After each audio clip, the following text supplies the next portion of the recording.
Médias-Sorare. Le premier podcast francophone dédié à Sorare.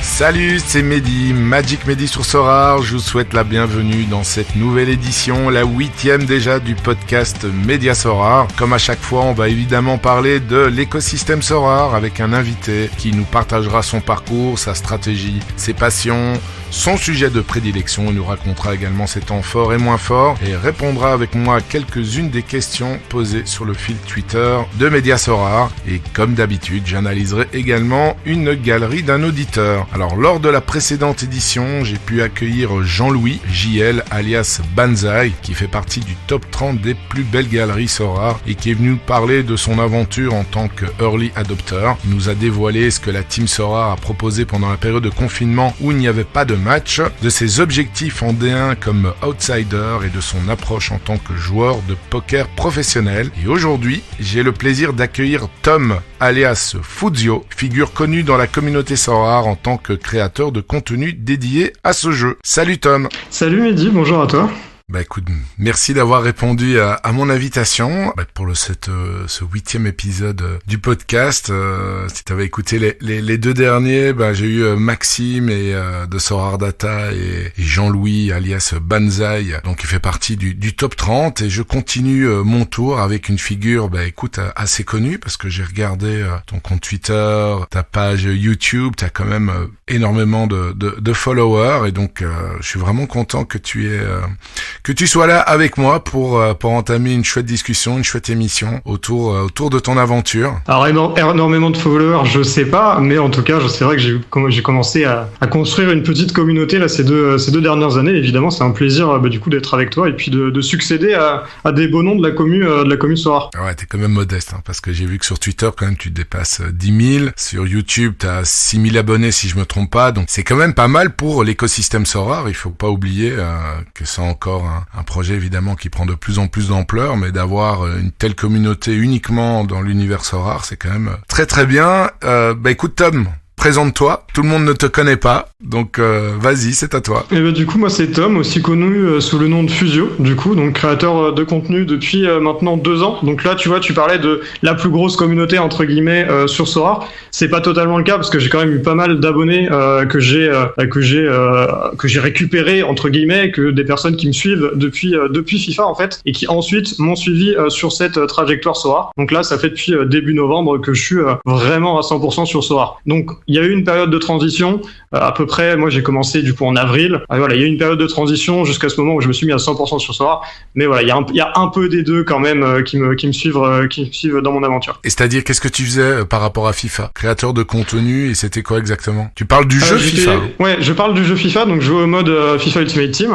Et donc j'étais spécialisé dans l'achat-vente, donc l'objectif était de gagner un maximum de crédits pour pouvoir faire l'équipe qu'on voulait, avec les joueurs, avec des joueurs forcément de rêve.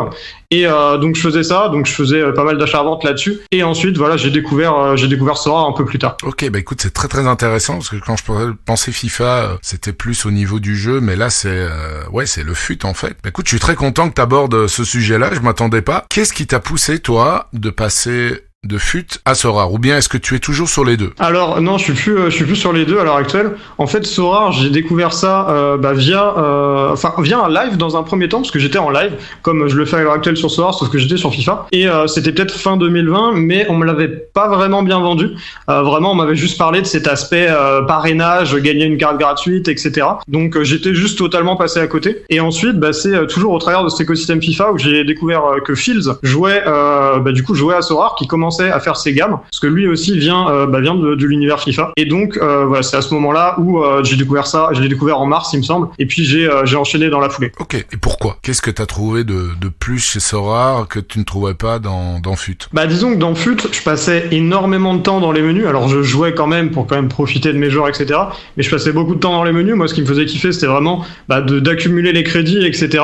Et puis le jour où j'ai découvert Sorare, j'ai trouvé déjà cet aspect qui relie plus le football au jeu. parce que là on est vraiment dans un fantasy football qui est totalement lié au football. Dans FIFA, on avait des événements, etc., où ça mettait en avant des cartes qui étaient liées avec l'actualité, mais c'était quand même bien moindre. Et puis surtout l'aspect argent réel, et puis potentiellement pouvoir gagner de l'argent grâce à ça. Donc plutôt que de passer des heures sur FIFA à gagner des crédits qui à la fin de l'année sont reset, moi ce qui m'a plu c'est de partir sur Sorare et potentiellement de me développer un peu là-dessus. Dans l'idée, dans un premier temps c'était juste pour essayer, et puis petit à petit j'ai de plus en plus accroché, et donc là c'est à la sortie de ce nouveau FIFA, donc en septembre, j'étais en même temps à fond sur Sorare.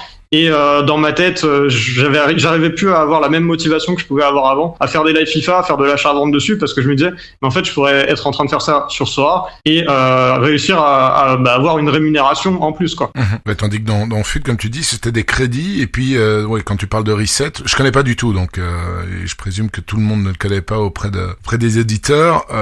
Donc c'est des crédits, c'était reset, donc tu avais plus droit, et avec ces crédits-là, tu faisais quoi? T'étais obligé de racheter des choses, ou bien il y avait moyen de sortir ces crédits ou les convertir en argent, ou pas du tout, ça restait à l'intérieur de l'écosystème de FUT? Alors ouais, du coup les crédits ça permet d'acheter des joueurs, donc pour ensuite jouer avec, donc comme ça plus t'as de crédits, plus tu vas pouvoir acheter des joueurs importants, des Mbappé, etc. Et puis il y a plusieurs versions de cartes, mais on va pas détailler ça, mais globalement plus t'as de crédits, plus t'as une équipe forte dans le jeu. Et en termes de revente des crédits, légalement il n'y a pas le droit, ça m'est peut-être arrivé de le faire, mais une ou deux fois, mais c'est pas autorisé par le jeu directement, c'est pas intégré dans le jeu comme ça peut l'être avec des pay to earn, etc. Là, on a vraiment nos crédits du 30 septembre au 30 septembre suivant, et en fait, à chaque nouveau FIFA, on repart tous à zéro. Donc ça a un aspect qui est positif parce que on repart tous à zéro, nouvelle base, etc.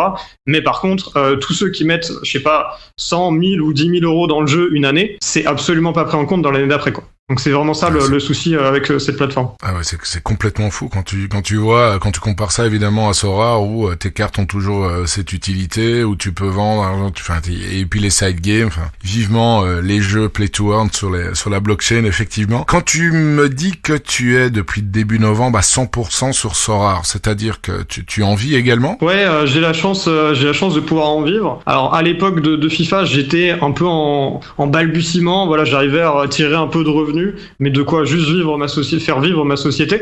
Mais ouais, maintenant, grâce à Sorare, donc les contenus que je crée dessus, ça permet du coup, notamment via l'affiliation, à amener une base de revenus qui me permet effectivement d'en vivre. Ok, donc base de revenus, et ton système d'affiliation, alors c'est pas avec les cartes, c'est vraiment le système mis en place par Sorare, où tu peux bénéficier de 10%, je crois, sur les achats aux enchères pendant un an, c'est bien ça? C'est exactement ça, ouais. Il y a deux choses à différencier. Il y a le parrainage, donc classique, où quand tu es dans le jeu, en haut de ton écran, tu peux mettre tout simplement inviter un ami, et puis je crois que ça doit être ça la nomenclature, et puis ça te permet du coup de récupérer une carte limited quand la personne a acheté 5 cartes, et au bout de 30 tu récupères une carte unique. Donc ça en fait je l'ai fait, et une fois que j'ai récupéré ma carte unique, je suis parti sur l'affiliation, parce que c'est beaucoup plus intéressant en tant que créateur. Ok, écoute, pour terminer cette présentation, tes passions, je présume qu'il y a le foot. Et quoi d'autre? Le foot, ouais, Internet, j'ai envie de dire ça parce que c'est vraiment quelque chose, je suis bercé par Internet depuis le collège. Ça m'est arrivé de faire des petites vidéos YouTube, d'aller toucher à des logiciels de la suite Adobe, faire plein de choses comme ça. Donc ouais, le foot, principalement, j'y joue depuis que je suis tout petit. Et puis il y a eu cette période FIFA aussi, Internet, et puis tout ce qui touche aux nouvelles technologies. Donc tout ce qui est matériel, matériel photo, des choses comme ça. Il y a beaucoup de choses qui tournent autour de la technologie. C'est vraiment ce que j'aime là-dessus, quoi. T'es intéressé aussi maintenant par la blockchain, ou depuis que t'es dans Sorare, ou bien pas trop, pas plus que ça? J'essaie de me tenir informé, mais je suis pas tombé dedans encore. Je sais pas si c'est peut-être l'aspect qui est trop technique à mon goût encore, qui fait que je suis pas totalement tombé dedans, mais évidemment j'essaie de suivre quelques projets qui peuvent se développer, et puis c'est normal, c'est important de bien suivre quand même l'écosystème, étant donné qu'on parle de NFT, donc c'est important à mon sens, mais je me suis pas totalement plongé dedans. Donc plutôt intéressé par tout ce qui est play to earn. Ouais, voilà, plus play to earn. Après tout ce qui est histoire de métaverse, etc. Je pense que ce sera très intéressant à l'avenir, mais pour l'instant, j'attends que les projets se développent, et ensuite on verra ce que ça donnera. Écoute, très très bien. Alors ton parcours, on va attaquer ton parcours dans Sorare. Donc comme tu l'as dit tout à l'heure, là j'ai ta galerie devant les yeux. Tu t'es inscrit le 31 mars 2021. Il y a un peu moins un peu moins d'un an. Tu as aujourd'hui 61 cartes. 45 cartes limited et 16 cartes rares, et la valeur de ta galerie est de un peu plus de 16 Ethers, et en dollars c'est 44 000 $, donc c'est quand même pas mal du tout. Est-ce que tu peux nous expliquer un peu tes débuts, le premier mois, etc. Oui, bien sûr. En fait, le premier mois, moi je suis vraiment arrivé dans une approche totalement acharnante. C'est ce que je faisais tout le temps sur FIFA, et donc je me suis dit l'objectif ça va être de mettre de l'argent, donc de mettre de l'ETH, parce que au départ j'avais vraiment cette vision ETH, et donc j'ai mis pour 400 € le premier mois, et je faisais vraiment de l'achat-vente. Donc le but était de grossir petit à petit, donc pas mal de trades vraiment quotidiens, etc. Et puis au fur et à mesure, j'en suis venu à rajouter, après plusieurs rajouts, j'ai en total mis à peu près 7 000 € de ma poche, pour en tout pour tout. Ok, donc c'est une belle plus-value, 7 000 €. Aujourd'hui, ta galerie qui vaut plus ou moins 44 000 $, c'est quand même très très beau, en un peu moins d'un an. Quand tu parles d'achat-revente, j'ai eu un de mes invités qui était parieur panache aussi, qui était très fort dans l'achat-revente. Quand tu parles de trade quasi quotidien, c'était quoi? C'était vraiment du très très court terme alors, ou bien t'avais plusieurs stratégies, des joueurs achat-revente très court terme, d'autres plus moyen terme? Non, vraiment au départ c'était vraiment que du très court terme, avec beaucoup d'enchères, parce que j'ai l'impression que c'est moins le cas maintenant, mais à l'époque, entre guillemets, ça reste l'année dernière, mais voilà, à ce moment-là j'ai l'impression qu'il y avait beaucoup plus d'opportunités en enchères, donc d'avoir des enchères un peu sous le prix marché, bien placées, grâce aux enchères du coup qui augmentent de 10% à chaque fois, et du coup c'était beaucoup ça, et puis vraiment du court terme. J'essayais pas de regarder les calendriers, etc., ce que je fais beaucoup plus maintenant, mais à ce moment-là je le faisais pas trop. C'était vraiment du court terme. Il y avait eu quelques petits investissements qui étaient bien placés sur l'Asie aussi, avec un peu de calendrier pour le coup, mais vraiment c'était court terme ou maximum une semaine ou deux, quoi. On n'était vraiment pas sur des profils qui pourraient se développer dans les prochains mois ou dans les prochaines années. Ouais, donc t'achetais par exemple une carte aux enchères, tu remportais l'enchère et tu la mettais quasiment de suite en vente avec un pourcentage supplémentaire? Ouais, voilà, c'est exactement ça. Dans un premier temps, c'est vraiment ce que je faisais, parce que c'est ce qu'on fait sur FIFA, et du coup j'avais gardé cette mécanique-là. Sur FIFA, il y a quand même plusieurs choses, c'est quand même un niveau de complexité qui est totalement différent, et c'est pas les mêmes paramètres à prendre en jeu. Mais ouais, voilà, c'était ça. J'achetais la carte, je la remettais en vente. Généralement, ça partait dans la semaine, dans le pire des cas, quoi. Donc c'était vraiment le but, c'était vraiment de faire du flip très rapide là-dessus, pour faire grossir petit à petit, mais de manière très régulière l'ETH, plutôt que d'essayer de faire un gros coup qui pourrait passer dans un mois. Ok, et tu te fixais un certain pourcentage en bonus, ou bien non, c'était plus par rapport aux autres cartes en vente sur le marché secondaire? Non, c'était plus du feeling, je pense. Alors après, je me rappelle pas exactement comment je faisais, surtout au niveau des achats, mais au niveau de la revente, j'essayais d'être le moins cher à la revente, et que ça parte le plus vite possible. Donc pourcentage, je sais pas, le but, j'essayais de prendre de la marge, forcément, pour faire un bénéfice le plus intéressant possible. Et à quel moment tu as commencé à faire évoluer ta stratégie? Tu t'es dit, c'est pas mal, j'ai amassé assez d'Ethers, maintenant je vais essayer de construire un peu plus mes équipes pour être compétitif en SO5? En fait, ce qui s'est passé, c'est dans un premier temps, quand je faisais de l'achat-vente, je mettais une équipe par-ci par-là en ASD4 en espérant un malentendu. Ça a plus ou moins bien marché, parce qu'au final, quand tu fais de l'achat-vente, que tu commences à avoir un peu plus de budget, t'as plus d'options, de joueurs qui jouent, donc ça peut permettre d'aller chercher quelques paliers, donc les paliers qui sont tant décriés. Mais en attendant, pour débuter, j'étais bien content de les avoir, surtout qu'on n'avait pas les limited. Donc il y a eu ça dans un premier temps, et sinon ce qui s'est passé, c'est vers la fin des compétitions européennes, je me suis tourné vers l'achat d'une équipe MLS, et donc c'est là où les choses ont vraiment commencé, équipe que j'ai à peu près dans son entièreté encore à l'heure actuelle, et donc ça m'a permis d'aller chercher des rewards, notamment quelques belles rewards, et donc qui m'a permis ensuite d'aller sur une équipe Chal, donc toujours en rare, et ensuite je suis passé du coup sur les limited plus tard que leur sortie. Je suis pas fait le saut tout de suite, j'étais mitigé, je voulais attendre de voir ce que ça donne. Il y a des personnes qui ont très bien réussi ce passage-là, cette transition. Moi j'ai plutôt attendu, je suis arrivé un peu plus tard, mais en attendant maintenant je garde, comme tu l'as dit en début de podcast, une grosse base quand même de 2 équipes en rare, mais vraiment c'est en limited où là je me fais kiffer et avec quasiment 4 équipes maintenant, donc européennes, vraiment des très très grosses équipes.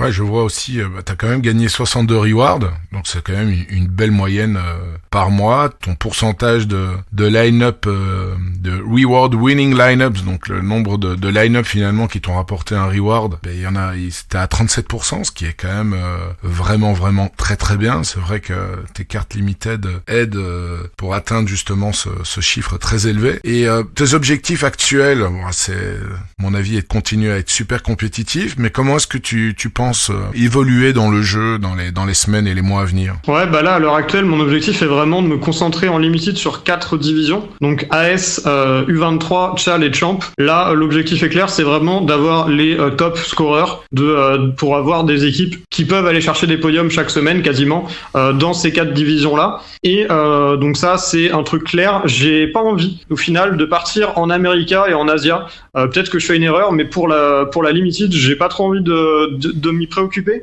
parce que ça demande tout un travail en plus d'aller regarder des infos. Le japonais, je le parle pas, le coréen, je le parle pas. C'est des informations sur ces clubs-là qui sont quand même, à mon sens, plus compliquées à avoir. En Amérique, j'ai une équipe MLS en ASD4, mais je me suis dit qu'il y avait pas, en fait, de joueurs suffisants. Enfin, il y a très peu, parce qu'il y a quand même quelques contre-exemples, mais je trouve qu'il y a très peu en America de joueurs qui vont être ultra consistants à très haut scoring, et moi, c'est ce que je cherche en limited. Donc, c'est pour ça que j'ai décidé de pas partir en Asia et en America. Et donc, en D4, là, l'objectif, c'est d'être compétitif avec une équipe de MLS. Donc, j'ai des beaux noms, j'ai du André Blake, Carles Rill, Joao Paulo, Gustavo Bou. Donc, ça, c'est une très belle équipe de MLS. Et donc, voilà, donc j'ai ça. Et j'avais, entre guillemets, une équipe de challenger avec des joueurs de la Gantoise et de Genk. Et en fait, ce que j'ai dû faire à un moment, c'est revendre mon gardien. Donc, j'avais Bolat en carte rare que j'ai revendu pour compléter mes équipes limited. Et puis à l'avenir, l'objectif ce sera du coup de racheter un gardien challenger pour pouvoir redevenir compétitif. Parce qu'il y a quand même des très beaux noms.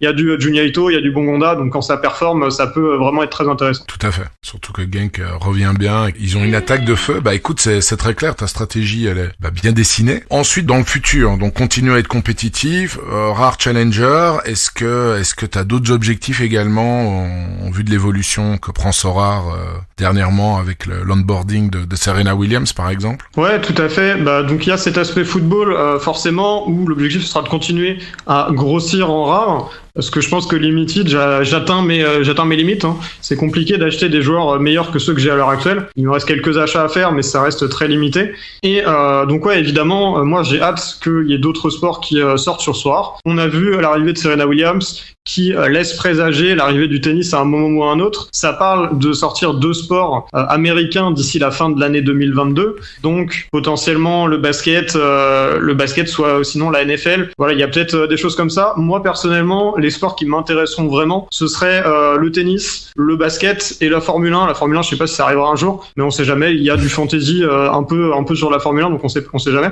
Mais voilà, c'est quand ces sports sortiront, donc c'est des sports que j'apprécie, et là potentiellement diversifier un peu mon investissement sera sur ces sports-là. Super. Donc tu utiliserais peut-être des récompenses, la vente de récompenses pour réinvestir dans ces nouveaux sports. Ouais, probablement. Ça va dépendre du timing en fait surtout, mais oui, c'est sûr qu'il y aura une partie qui partira ou dans le pire des cas, je referai un petit investissement personnel pour dédié aux autres sports. Quoi. Pour nos auditeurs, quand tu parlais de grosses cartes, je vais citer quelques noms.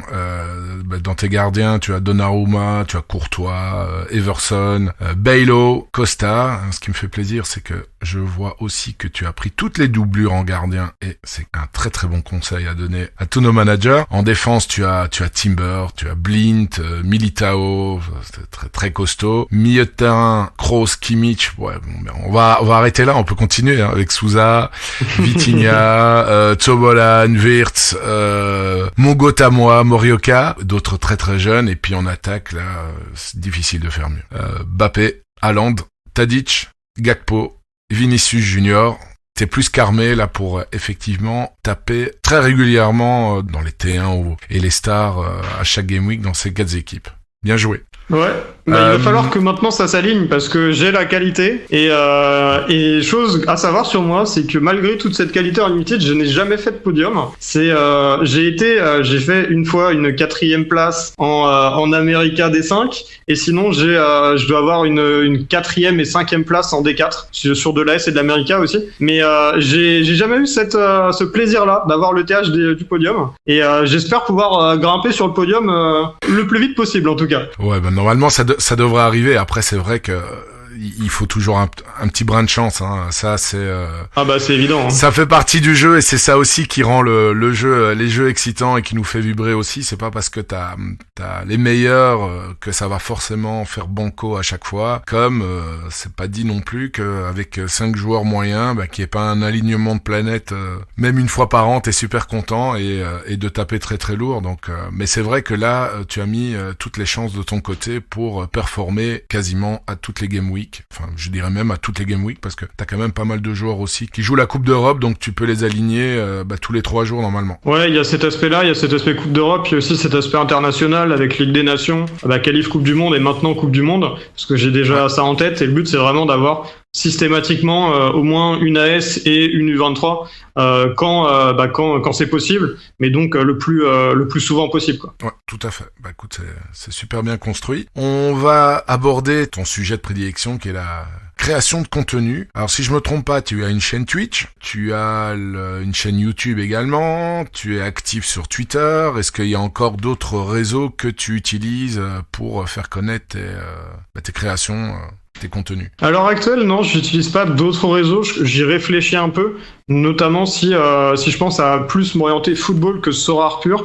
Pour Sorare, je pense que c'est vraiment les 3 majeurs. Et à ça, on peut rajouter quand même Discord, parce qu'à mon sens, c'est important d'être présent. C'est plus ou moins un réseau social, mais à mon sens, ça l'est. Donc voilà, être présent sur ces 3 plateformes-là, à mon sens, c'est vraiment ce qu'il y a de plus important. Je vois pas tellement ce qu'on pourrait faire sur des plateformes comme TikTok, avec juste un aspect Sorare.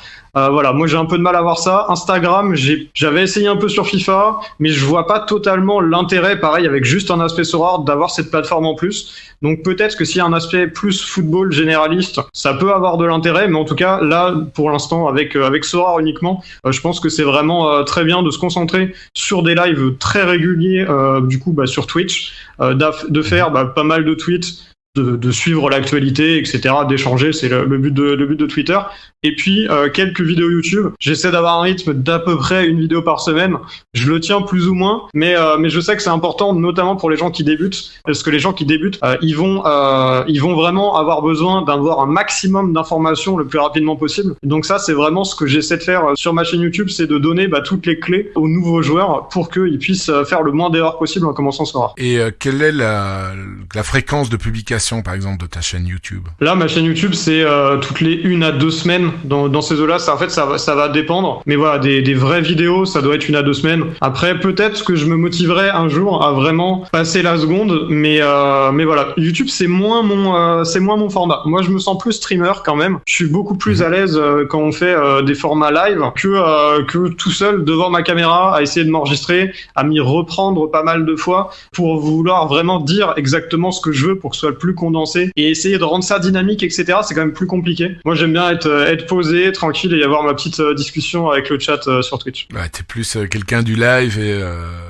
pas de l'imprévisible comme ça et pouvoir échanger avec ce que tes followers écrivent. Pour en revenir à Twitch, pour ceux qui connaissent pas très très bien comme moi, cette plateforme-là, comment est-ce que donc là tu es fréquemment présent, c'est-à-dire tu fais des lives toutes les semaines, plus fréquemment? Ouais, j'ai un programme que je sors tous les lundis globalement pour prévenir de mes lives, mais globalement il y a des rendez-vous qui sont calés. Il y a les préparations de GW, donc entre 11h et 13h le mardi et le vendredi. Potentiellement des lives aussi récompenses. Donc voilà, ça dépend évidemment si j'ai des récompenses, si j'ai des joueurs à aligner pour préparer la GW, etc.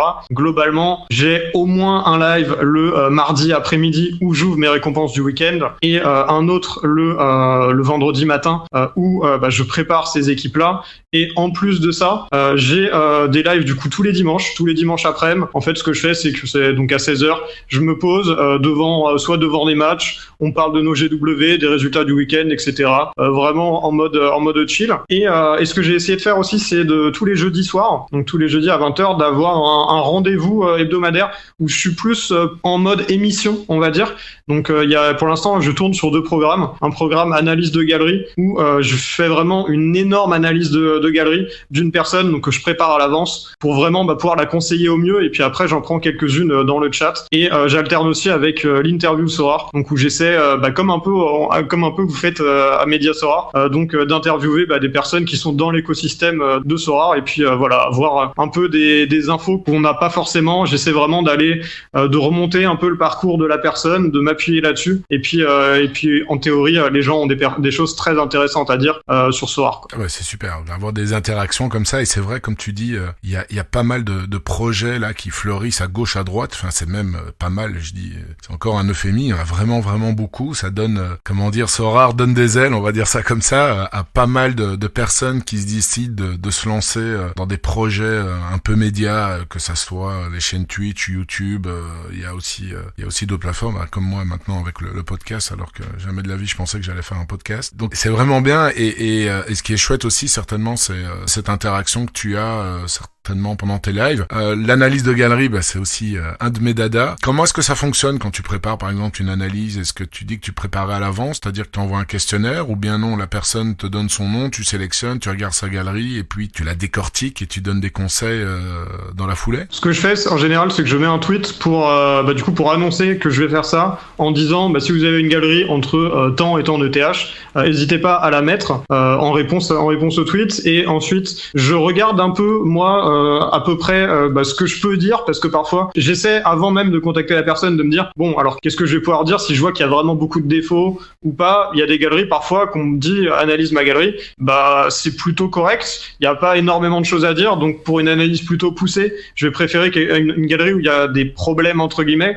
ou aussi une galerie où il y a beaucoup de changements qui sont prévus. Et puis en fait, ce que je fais, c'est que je contacte la personne, je lui demande quelques infos au préalable, donc notamment les divisions qu'il joue, qu'il aimerait jouer. Je regarde un peu ses derniers résultats. Voilà, j'essaie de faire un mix de tout ça, et aussi de l'avoir en discussion vocale au moment de l'analyse de galerie, parce que ça aide vachement, plutôt que de juste avoir la personne dans le chat. Ça, c'est intéressant pour des petites analyses rapides, mais avoir la personne en vocal avec soi, ça permet vraiment d'aller plus loin, et puis vraiment de faire quelque chose qui correspond au projet de la personne. Ok. Et donc là, c'est quoi ça? Tu fais ça comme par Twitch, ou bien c'est une question parce que la semaine passée, j'ai été invité pour la première fois sur le Twitch live de JobZNNT 23 de Jordan pour l'ouverture de ma récompense, où j'avais terminé premier en Challenger D3 pour le coup. Et là, j'ai dû partager en fait mon écran via Discord. C'est la même chose aussi, et donc évidemment, je parlais à travers le micro, mais via Discord. Comment est-ce que toi tu procèdes justement pour avoir une discussion avec ton interlocuteur? Ouais, ce que je fais, c'est que je fais ça en live sur Twitch, et puis pareil, on passe généralement par Discord pour ce format-là, parce que tout manager Sorare a Discord, et donc c'est le plus facile pour vraiment établir une communication entre deux personnes. C'est quand même l'idéal. Et puis voilà, comme ça, ce qui est intéressant, c'est que on a mon écran à moi, donc je demande pas à la personne de partager son écran, parce que sur ce format-là, c'est pas forcément nécessaire. Dans le cas effectivement d'ouverture de reward, là, ça l'est, parce qu'on va pas avoir accès au compte de l'autre personne. Mais ouais, là, j'ai mon écran, j'ai la personne en vocal, j'ai le chat avec moi, avec lequel on peut avoir des discussions, parce qu'en soi, j'ai pas la science infuse non plus. C'est toujours très très important ces échanges qu'on peut avoir avec le chat, parce qu'il y a énormément d'autres managers passionnés qui vont être spécialisés sur plus ou moins de championnats, sur des divisions, etc. en particulier, qui vont pouvoir trouver des petites pépites auxquelles on n'aurait pas pensé. Et ça, je trouve ça vraiment ultra bien avec Twitch, c'est d'avoir cet aspect discussion et cet aspect échange. On n'est pas du tout là, j'ai l'impression, en tout cas à l'heure actuelle, pour se tirer dans les pattes. On est vraiment là pour s'entraîner en se disant tiens, est-ce que t'as vu tel joueur? Je pense que ça pourrait être intéressant, etc. Je pense que c'est surtout lié au fait qu'on ait une communauté qui soit quand même assez restreinte, donc ça augmente de plus en plus, mais on reste très peu nombreux. Donc vraiment, il y a cet aspect de partage qui est ultra intéressant et que j'adore avec Twitch. Et je rajouterais même que cette communauté, pour la grande majorité, bienveillante et c'est vrai que c'est gai et ça encourage à échanger et pourquoi pas à aider. Par rapport justement donc au Twitch, au support que tu utilises, quels sont les sujets plutôt que tu aimes aborder, où tu te sens vraiment à l'aise d'aborder? Quels sont par exemple des championnats ou certaines équipes que tu connais plus que d'autres? On a, je pense, chacun un peu nos spécialités. Donc quels sont vraiment les sujets que tu aimes et où tu es vraiment à l'aise d'aborder lors de tes lives? En général, dans mes lives, je suis vraiment plutôt généraliste. Donc je fais un peu de tout, mais forcément, comme tout le monde, on a des matchs qu'on va plus regarder que d'autres. Donc forcément, ça va se situer autour de ma galerie, bien évidemment. Je vais plus avoir tendance à regarder un peu les matchs du Stade Rennais parce que je suis Rennais.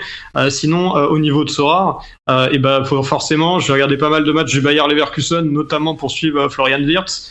Du coup, maintenant, je me retrouve à regarder, à mon plus grand désarroi, ayant le cœur un peu plus barcelonais que madrilène, à regarder pas mal de matchs du Real, parce que à l'heure actuelle, c'est juste impossible d'avoir des joueurs performants du Barça. Donc voilà, j'ai mis mon cœur un peu de côté là-dessus. Et ça, c'est vraiment un truc qu'on peut conseiller aux gens aussi. C'est de mettre les sentiments de côté de temps en temps avec Sorare. Enfin, même de manière générale, c'est souvent une bonne idée pour se concentrer sur la performance. Donc voilà, donc je regarde pas mal de matchs du Real. Et puis après, il y a quelques matchs de Dortmund que je regarde notamment pour suivre Haaland. L'Ajax, je commence à regarder parce que je commence à avoir pas mal de joueurs. Et puis forcément, mes premiers amours, c'est quand même Genk, parce que Genk que j'ai découvert surtout grâce à One Shot League, donc un jeu free-to-play pour ceux qui nous rejoignent un peu plus tard dans l'aventure Sorare. Donc on avait aux alentours de mes débuts, je pense que c'était mars, avril, mai, quelque chose comme ça. Et c'était un jeu qui était vraiment intéressant. Et donc c'est à ce moment-là où j'ai découvert Junyito et je me suis dit, ce joueur-là, je le veux.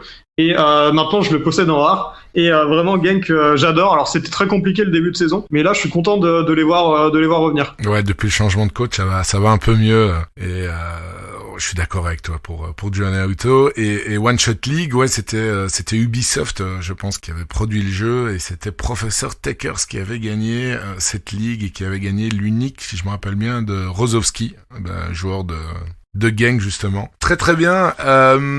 Écoute, moi ce que je te propose, c'est que j'ai une chronique habituelle qui est l'analyse de galerie. Alors tu peux la suivre en même temps, tu peux même donner ton avis évidemment juste après.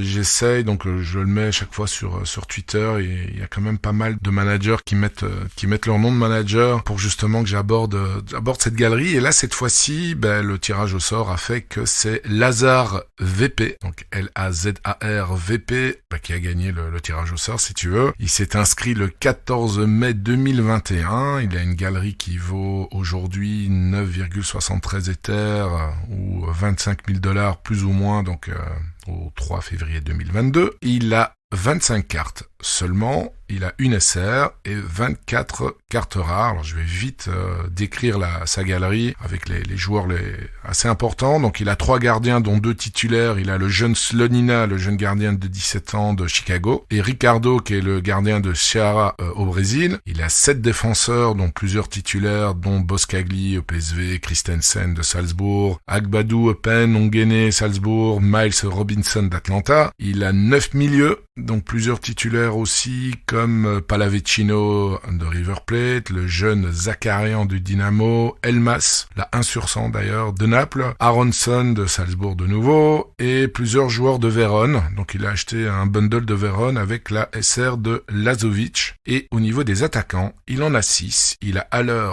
1/100 de la nouvelle édition. Il a Dante Vanzer de l'Union Saint-Gilloise, Cassiera, qui est l'attaquant de Sochi en Russie, Česko, Salzbourg, là c'est avec la carte attaquant, et Slobodan Tedic également en 1/100. Alors le document que je lui ai envoyé, où je lui demandais un peu de me décrire son profil de manager, donc lui clairement il voit Sorare comme une diversification de ses investissements et le farming d'Ether qui l'attire plus qu'autre chose. Il a investi jusqu'à présent plus ou moins 15 000 €, donc il a fait quand même une belle petite plus-value. Sa stratégie actuelle, c'est l'achat-revente et du buy hold Gould aussi. Alors au niveau de ses difficultés, il me dit qu'il a quelques difficultés à évaluer correctement un joueur. Et l'objectif, ou plutôt sa question, c'est il hésite sur un changement de stratégie. En plus de ses achats-reventes, il voudrait aligner 1 ou 2 équipes par semaine. Alors le constat que moi je fais par rapport à sa galerie, c'est que déjà première chose, comme je l'ai dit, il a fait une belle plus-value, donc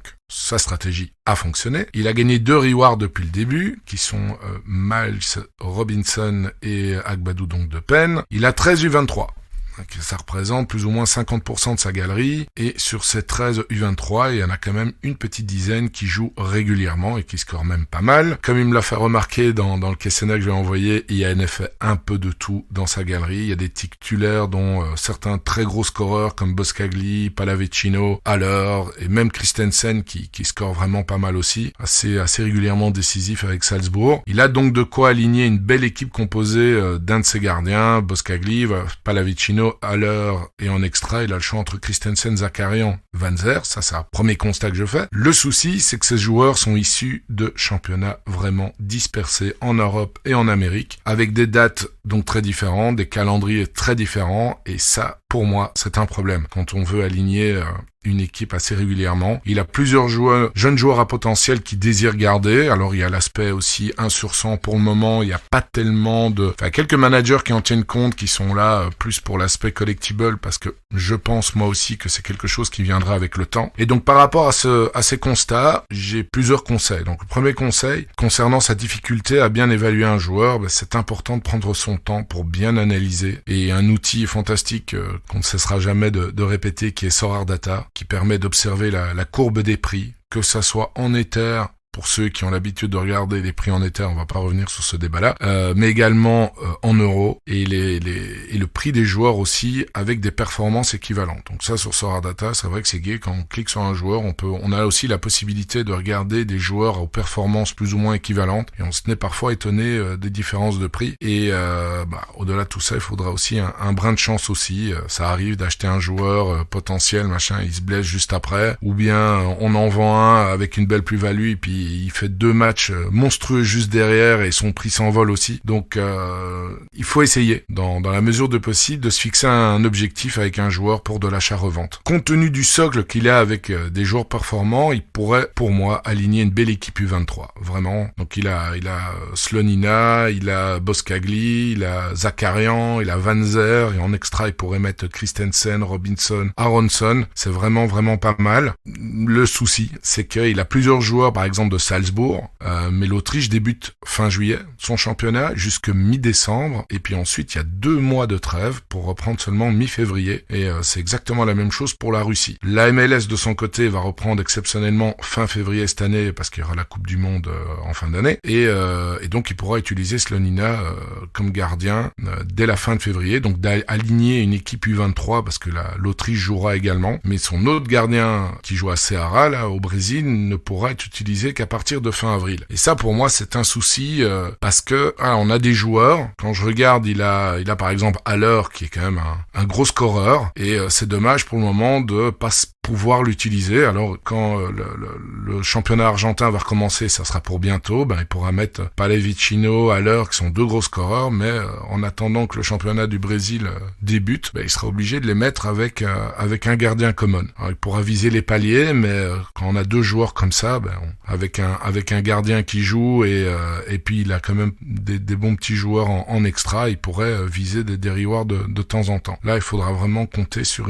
un alignement de planètes. Alors de mon côté, je ne fais plus quasiment plus d'achat-revente, mais c'est clair que c'est une stratégie qui rapporte le plus, à condition de passer beaucoup de temps dessus et d'être au taquet aussi au niveau des news, observer. Ça demande, comme tu l'as dit tout à l'heure, Tom, de regarder les calendriers pour vraiment essayer d'optimiser le moment des achats et de reventes. Mais le conseil vraiment que je donnerais à Lazare VIP, c'est essayer d'harmoniser un peu plus sa galerie avec des joueurs qui jouent dans des championnats aux dates et débuts de fin qui se rapprochent un peu plus. Parce que quand on n'a pas une galerie super conséquente, qu'on voudrait un peu se lancer dans l'achat-revente, plutôt dans le SO5 et qu'on fait surtout de l'achat-revente, il faut essayer d'un peu plus harmoniser, de quoi pouvoir quand même aligner assez régulièrement une équipe. Là, je prends l'exemple de son gardien de Ceará, il pourrait le vendre maintenant, mais malheureusement, il va pas optimiser son prix. Le mieux, et à mon avis, tu seras d'accord, Tom, c'est de vendre les joueurs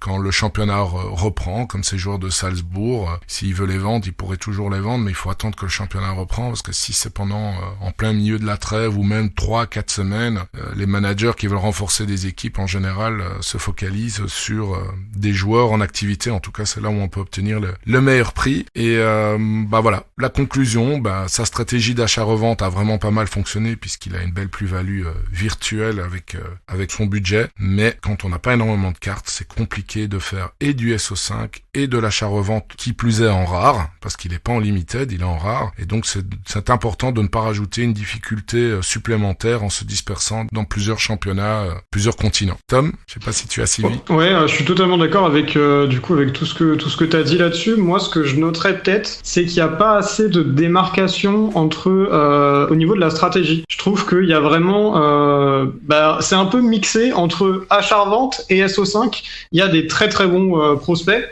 sur lesquels il a pu faire du bénéfice. Mais là, vu qu'il y a des championnats qui sont vraiment divers et variés, j'ai vu qu'il y avait même un pack de Hellas Vérone qui était passé par là avec une ESR. Je sais pas si elle a été achetée récemment ou pas, mais donc ça ne matche pas en fait avec tous les autres joueurs. Il y a des joueurs du Brésil, il y a des joueurs de MLS, des Pays-Bas, d'Autriche, j'en passe des meilleurs. Il y a beaucoup de choses. Et au final, je pense que c'est très compliqué de faire des équipes cohérentes, surtout en ce moment. J'ai regardé un peu les derniers résultats, ça allait chercher quelques paliers par-ci par-là, mais c'est compliqué étant donné la diversité de ces joueurs. Ouais, écoute, on est tout à fait d'accord sur l'analyse et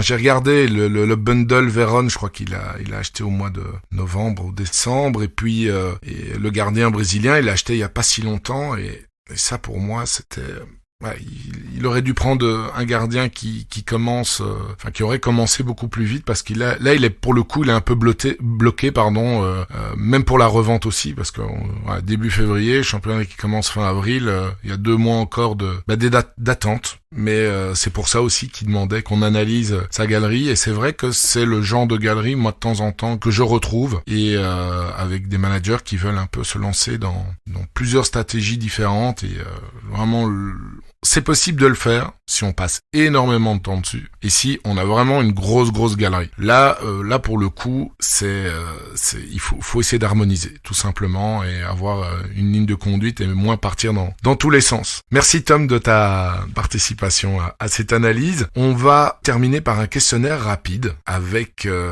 ton joueur préféré par exemple dans la vie réelle et sur Sorare. Alors mon joueur préféré déjà dans la vie réelle, ça va être Lionel Messi quand il était à Barcelone, parce que là c'est quand même plus compliqué de le définir comme joueur préféré à l'heure actuelle étant donné ce début de saison à Paris. Mais non, vraiment Lionel Messi, forcément c'est un joueur qui fait rêver. Ça va pas être très original, je suis désolé à propos de ça, mais non, j'ai eu la chance d'aller le voir une fois au Camp Nou.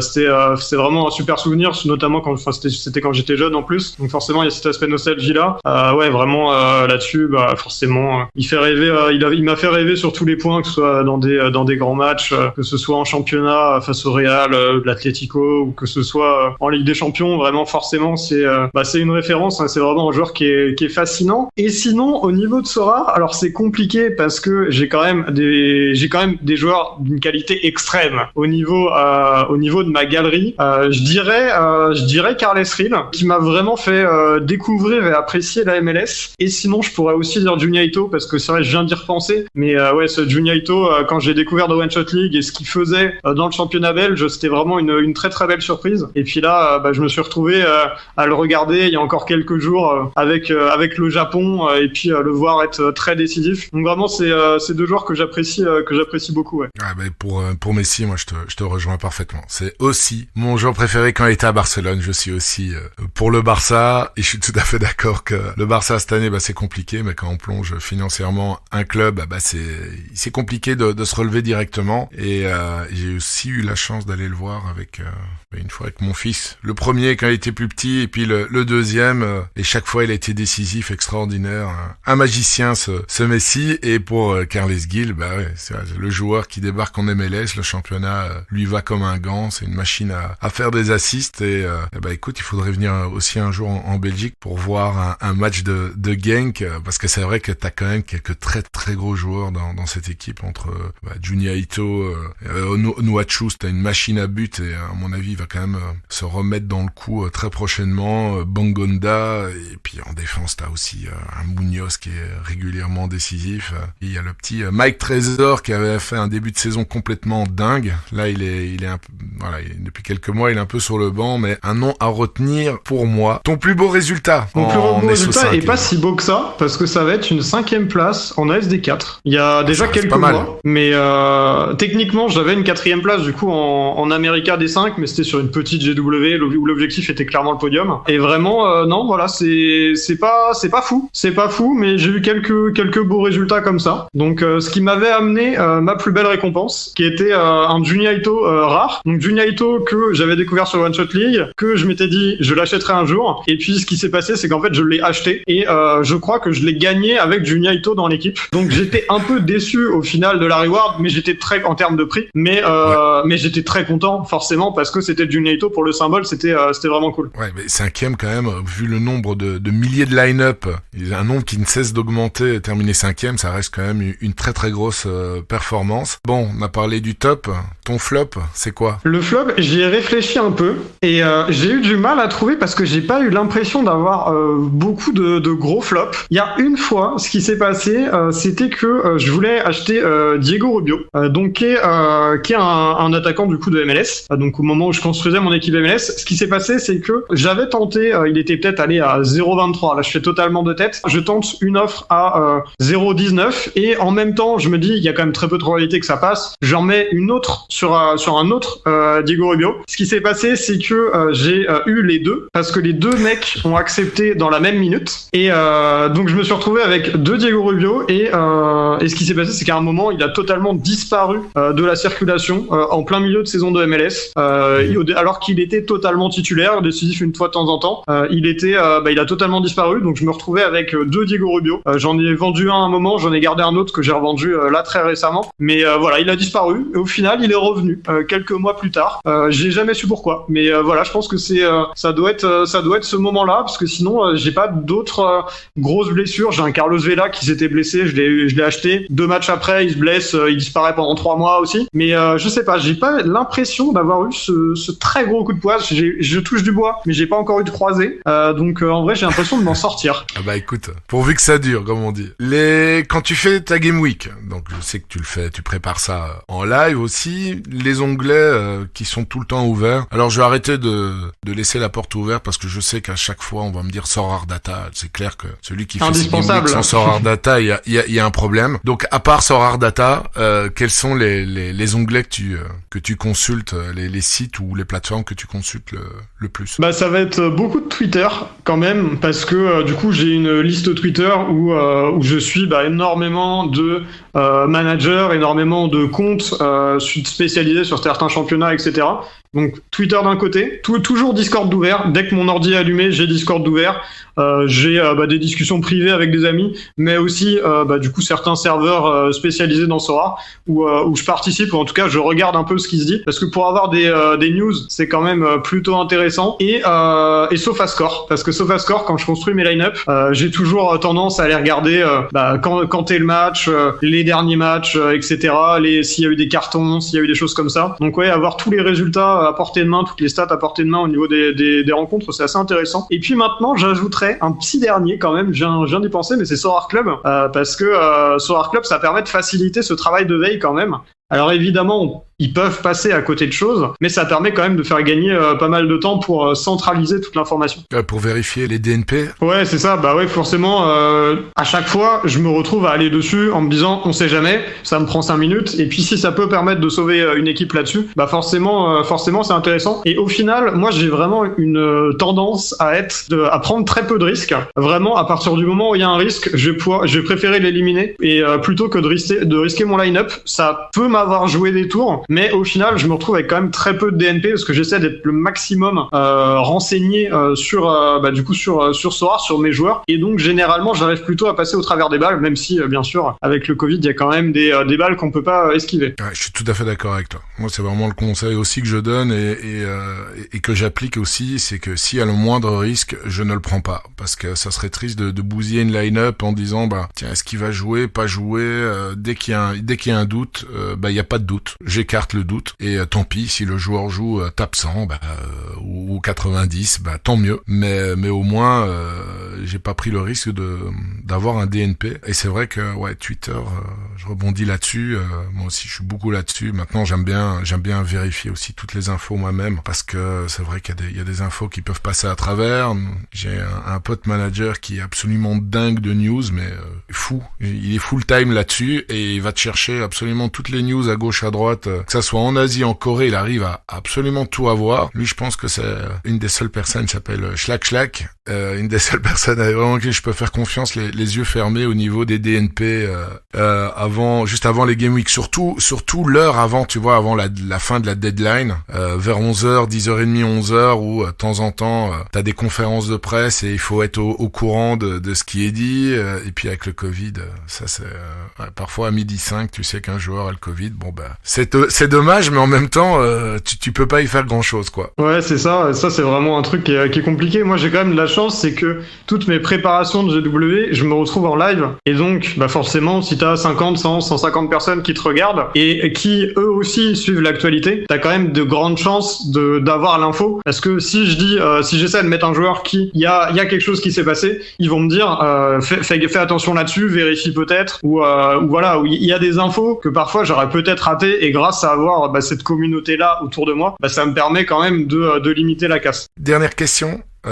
Deux dernières questions. Ton joueur à suivre? Mon joueur à suivre, ça va être Soboslai.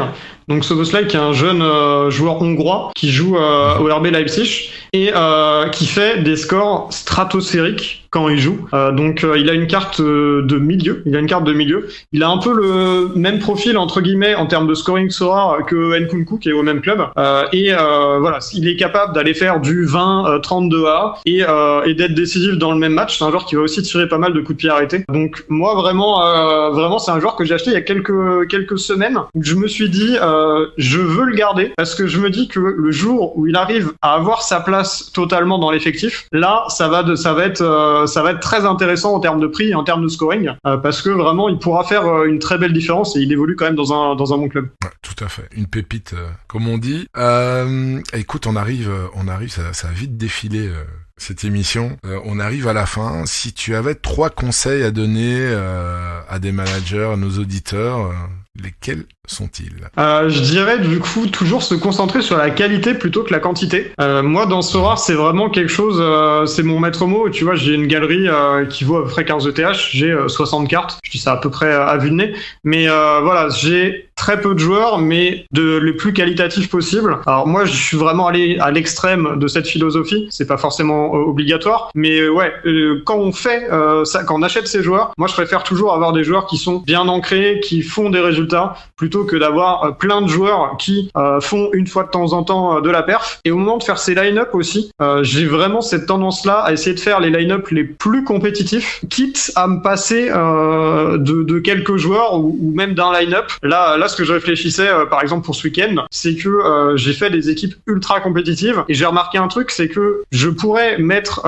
une de mes équipes en challenger, mais du coup la challenger à mon sens est plus relevée que la all-star. Et donc ce que j'ai décidé de faire, c'est c'est de me séparer d'une équipe pour vraiment avoir la meilleure équipe en challenge, enfin la meilleure équipe en All-Star et la meilleure équipe en champ. Donc voilà, il y a ça. Au moment de faire ces équipes, il y a des gens qui mettent un peu partout et du coup qui séparent leurs forces. Ça, je déteste séparer mes forces. Donc je me concentre vraiment sur quelques joueurs de qualité dans quelques line-up. Très très bon conseil. Ensuite, je vais te dire un truc qui est ne pas oublier les side games. Alors j'ai pas encore eu énormément de rewards. J'en ai eu un avec Sorar Mega. J'en avais eu avec One Shot League à l'époque. Mais faire des équipes sur Sorar Mega, sur Sorar Data, donc dans la gaming arena, sur Sorar Academy, ça c'est vraiment des choses ultra importantes qui prennent pas beaucoup de temps et qui permettent de donner plus d'utilité à vos joueurs et potentiellement de gagner des rewards en plus. On voit qu'il y a quand même eu des très belles rewards. Je pense à Sorar Mega.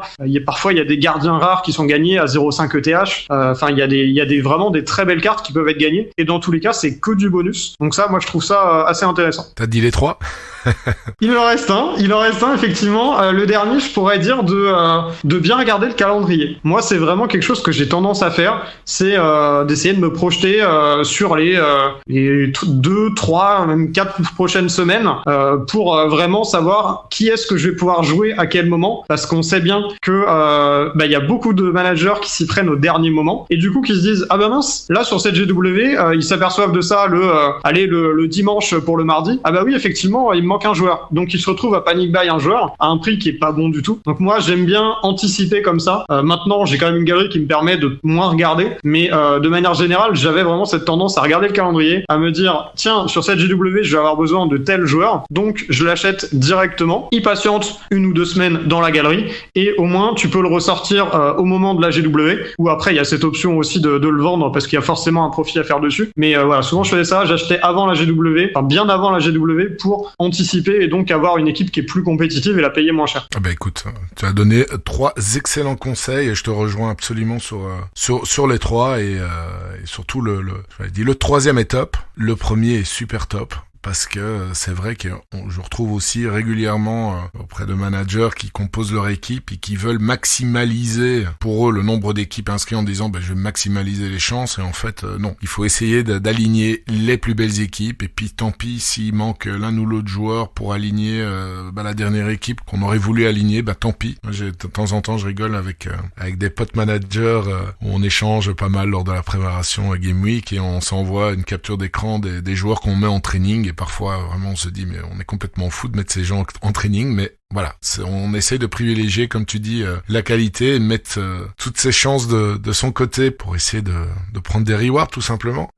Tom, on est arrivé à la fin. Je sais pas si tu voulais rajouter encore une dernière chose avant qu'on se dise au revoir. Allez, je vais donner un conseil bonus parce que je le répète à peu près 10 fois par live. Achetez les gardiens remplaçants. Je pense que on pourra terminer là-dessus. C'est vraiment un truc que beaucoup de gens oublient et c'est pourtant ultra important à mon sens. À mon sens, complètement aussi. Et on va pas développer trop là-dessus, mais je te suis à 200%. Tom, merci beaucoup pour ta participation et tes nombreux conseils et j'invite tout le monde à ceux qui ne te connaissent pas de peut-être jeter un petit coup d'œil sur ta chaîne YouTube ou le suivre des lives sur Twitch. Écoute, je te souhaite une excellente après-midi et écoute à très bientôt sur les réseaux sociaux. Merci beaucoup, merci à toi de m'avoir eu et puis bon après-midi également à toi aussi. Merci encore à Tom alias Fuzio. J'espère que ce podcast vous a plu. N'oubliez pas de commenter, de faire des suggestions dans les commentaires du compte Twitter de Mediasorar